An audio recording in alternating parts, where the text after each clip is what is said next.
भिन्नक्षम महासंघ और ओडिशा विकलांग मंच जे एटा को मिनिमम आनी नांते से माने अनको पचारि बुझि पाई पारनु हम ट्रेन रो सुरक्षा पाई पारनु ट्रेन रो जो फैसिलिटी हमें पाई पारनु जति जा पाया कथा तो हमको जो जिनसरा बहुत कष्ट लागुची से चुटकारे से काम हम आ सक्षम से उत्तरदायी रही समस्त धरा जाऊ राज्य सरकार एबे 500 टका लेखा बढ़ेले तार 700 बढ़ाई जहाँ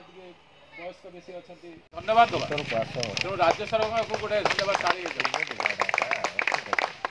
किंतु यह यथेष्ट नुहे 500 टका थिला एबे 1000 टका हैला जार 700 टका थिला तार 1200 टका हैला तेणु यह यथेष्ट नुहे कारण जिनिसर दाम जेते जोर बढ़ी से भली भाव रे भत्ता बढ़ी ना आहरी बढ़ुचे दिन को दिन आज आज जहाँ थी काली बढ़ी जाइए तेणु से भाव में बहुत दिन पर बढ़ला यहाँ मुझे भावी पाखापाखि बोधे 10 वर्ष पर कि 15 वर्ष पर उद्देश्य समान थी मंच अच्छी राकेश भाई अच्छा जलंधर भाई अच्छा से कहे से विषय में एवं रायगड़ा भिन्नक्षम महासंघ अच्छी दुईटा परस्पर मिसिक कम कर तेणु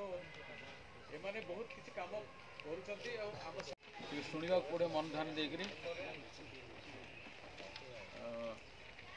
आमे राम भाई जो कथा कहले